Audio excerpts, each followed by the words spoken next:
이동형의 뉴스 정면 승부. 이동형의 뉴스 정면 승부.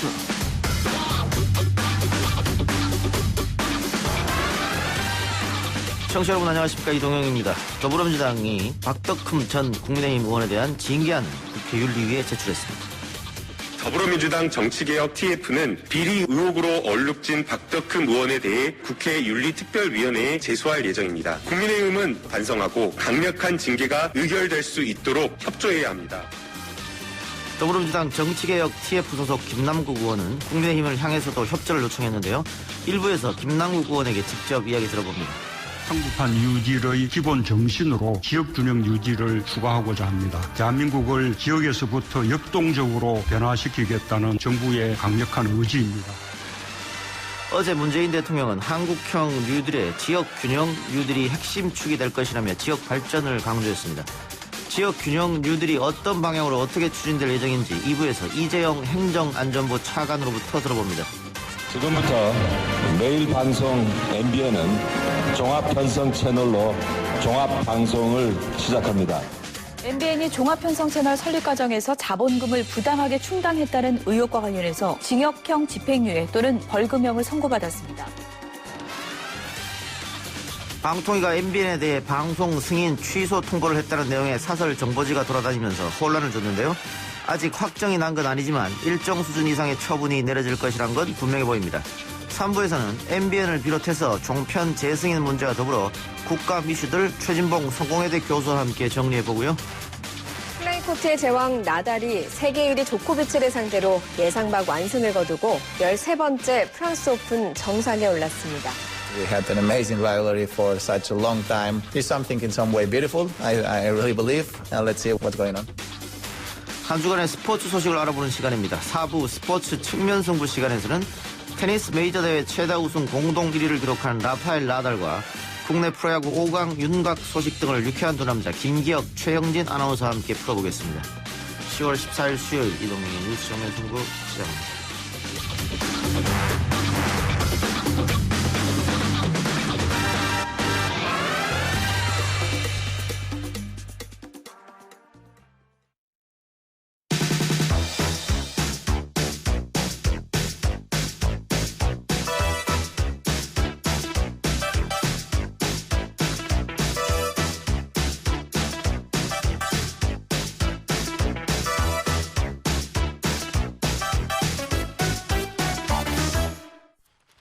더불어민주당이 박덕흠 전 국민의힘 의원에 대해서 윤리위원회에 징계안을 제출했습니다. 박덕흠 의원은 본인 소유의 건설회사가 피감기관에서 수천억 원대 공사를 수수했다는 의혹과 함께 대한전문건설협회장을 지낼 때 조카와 출신학과 교수의 딸 등을 부정 채용했다는 혐의를 받고 있죠.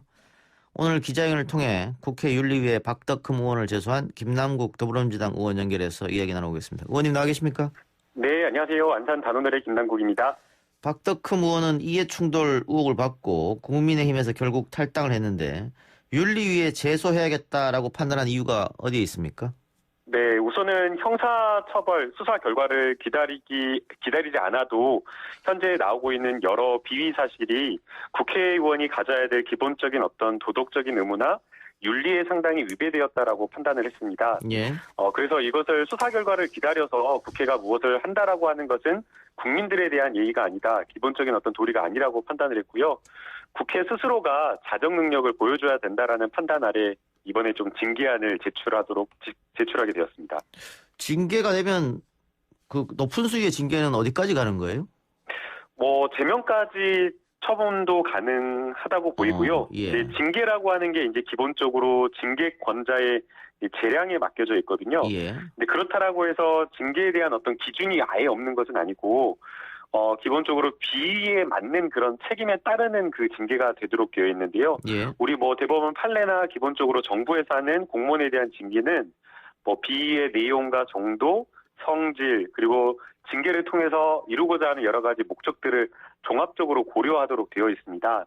그런데 지금 이 박덕흠 의원에 대한 여러 지금 나오고 있는 비위 사실이나 이런 것들을 보게 되면 예.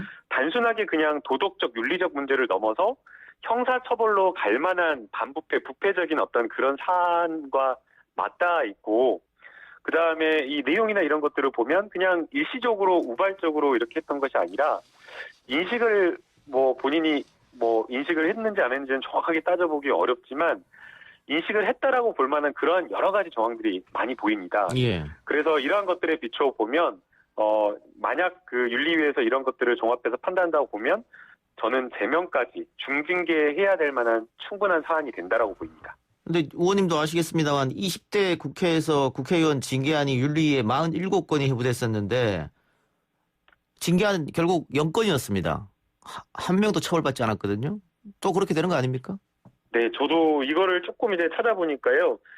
91년도에 이 윤리특위 설치되어가지고 20대 국회까지 예. 윤리위 징계가 딱 한 건밖에 되지가 않았더라고요. 유명무실한 기구 아니냐, 제 식구 감싸는 기구 아니냐 그렇게 들릴 수도 있는데요. 네, 그래서 이 부분에 대해서 저희가 좀 더 고민을 해서 예.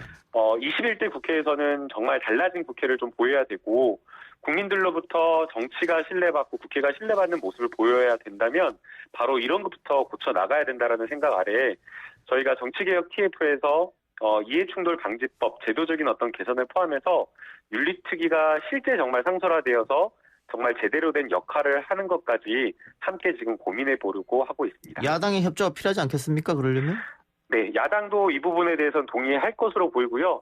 실제로 20대 국회 지난해였죠. 지난해에 그 여야 중진 의원들이 일하는 예. 국회법에 이러한 어떤 윤리특위를 실질화해가지고 국회의원들 스스로가 조금 자정하는 노력을 하자라는 그러한 어떤 취지의 예. 기자회견을 했었기 때문에 이 부분에 대해서는 좀 구체화된 안을 가지고 만든다라고 하면 야당에서도 저는 분명히 협조할 거라고 생각이 듭니다. 근데 국민의힘 지도부가 박덕흠 의원 탈당할 때 그냥 탈당만 허가하고 징계와 처벌이 없었단 말이죠. 네. 그런데 이번에는 여기에 이 사안에서 적극 나서기도 어려워 보이는데요. 이제 그 정치적인 어떤 부담을 덜기 위해서 징계를 하지 않고 자진 탈당하는 형식을 취했던 것으로 보입니다. 예. 그러나 지금 이번에 여러 가지 드러난 문제에서 보면 박덕흠 의원은 본인이 어떤 사적 이익이나 이런 것들을 추구하기 위해서 계속 국토교통위를 선호를 했던 것 같습니다. 예. 이건 제 개인적인 추정인데요. 되게 상임위 국토교통위를 4번이나 이렇게 연임한다는 건 있을 수가 없는데 예. 이것을 국민의힘에서 여러 원내대표들이 이것을 용인했다라고 하는 것은 국민의힘도 정치적인 어떤 책임이 분명히 있다라고 이렇게 볼 수밖에 없는 거고요. 예. 이것은 단순하게 저희 당이 박덕흠 의원에 대해서 윤리 징계안을 의결해가지고 징계하자 이러한 어떤 박덕흠 의원 개인 한 명의 문제로 볼 것이 아니라 예. 국회가 앞으로 정말 이 윤리특위를 정말 제대로 제도화해서 앞으로 이런 어떤 이해 충돌과 관련된 문제가 사전에 발생하지 않도록 제도화하는 게 더욱 필요하기 때문에 계속 국민들의 동의를 얻고 또 야당을 압박해 나갈 생각입니다. 예. 말씀처럼 국회 윤리특별위원회가 지금까지는 유명무실하게 그렇게 운영돼 왔는데 좀 다듬을 필요가 있을 것 같고 또 이해충돌 방지 문제 관해서요. 박덕흠 의원 문제가 나고 전수조사를 하자 이런 얘기도 있었는데 지금 쑥 들어간 상황이고 제도적으로 막을 방법은 없습니까? 이 이해충돌 문제에 있어서? 네, 그래서 지금 현재 이해충돌 방지법 제정안이 정부안으로 지금 발의가 되어 있는 상황입니다. 예.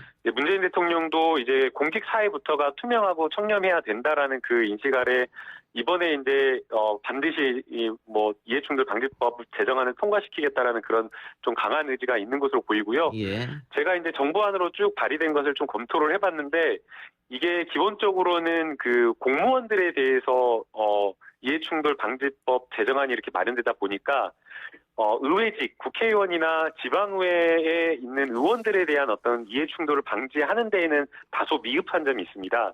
그래서 이 부분과 관련되어서는 국회의원의 이해충돌을 사전적으로 예방하고 방지하는 어떤 그런 노력을 하기 위한 국회법 개정안이 필요할 것으로 생각이 되어서 예. 현재 이 부분과 관련된 법제 연구를 지금 하고 있는 상황이고요. 입법조사처에도 현재 해외 사례나 이런 것들이 어떤 것들이 있는지 쭉 지금 조사를 맡겨놓은 상황이기 때문에 이번 정기국회에서 통과되면 좋겠지만 통과가 어렵다라고 한다면 꾸준하게 노력해서 내년 초라도 반드시 이 이해충돌 방지와 관련된 법안을 꼭 통과를 좀 시키고 싶습니다. 알겠습니다. 국정감사 이야기도 좀 해보죠. 어제부터 국정감사가 이제 2주차로 들어갔는데 지난 국감 돌아보면 어떻습니까? 의원으로서 처음 하시는 건데. 네, 첫 국감이라서 정말 긴장하고 국감에 임했는데요. 예. 다소 조금 긴 빠진 국감 느낌이 들었습니다. 예. 예, 사실 1년 농사가 그 국감 올해 10월에 있다라고 이렇게 할 정도로 국회의원에게는 국감이 굉장히 중요한 자리인데요. 예. 기본적으로 제도적으로 정부의 여러 가지 잘한 정책은 적극적으로 추진하도록 칭찬하고 못한 정책은 비판하고 제도적으로 보완책을 제시하면서 좀 정책 국감이 되었으면 하는 그런 바람이었는데 이번에 유독 그런 것인지 아니면 법사위가 좀 그래서 그런 것인지 모르겠지만 다소 조금 정쟁에 치우친 듯한 모습이 비춰져서 국민들에게도 좀 송구하고 좀 너무 죄송하다는 느낌도 들고요. 개인적으로도 조금 많이 아쉽다라는 생각이 들었습니다. 정책 국감이 돼야 되는데 정쟁 국감이 된 게 아니냐. 근데 이 원래 국정감사는 야당의 시간이라고 하지 않습니까? 네. 이거 야당의 시간으로 가져갔다고 보세요? 어떠세요? 조금 다소 맹탕 국감이지 않았나라는 그런 생각도 드는데요. 제가 이제 국회 들어오기 전에는 화제가 되는 막 여러 가지 것들이 보도가 되기도 했는데 지금 2주가 지난 시점에 화제가 될 만한 국감 뉴스가 쏟아지고 있지 않거든요. 그래서 왜 이번 국감이 이렇게 맹탕 국감일까? 좀 그런 점에서 좀 다소 많이 아쉽다라는 생각도 듭니다. 예. 그래서 제가 오늘 오전에 저희 보좌진과 같이 아침에 오전에 회의할 때는 국감을 1년 전부터 오늘부터 준비하자라고 해가지고 계속 정부의 여러 가지 정책과 보도되는 기사들을 스크랩해가지고 내년 국감을 오늘부터 준비하자 그렇게 이야기를 했습니다. 네. 아까 의원님께서 법사위만 그런지는 모르겠습니다만 정쟁으로 흐른 것 같다라고 얘기해 줬는데 법사위가 유독 여야 간 충돌이 좀 자주 있는 것 같아요.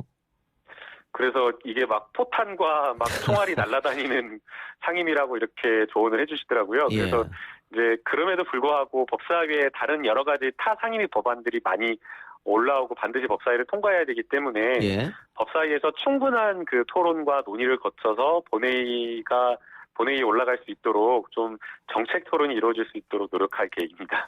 그 혹자들은 김남국 의원을 향해서 민주당 최전방 저격수 혹은 공격수 역할을 하고 있다 이렇게도 평가하던데요. 동의하십니까? 저는 성격상 그 공격수 역할을 못 하고요.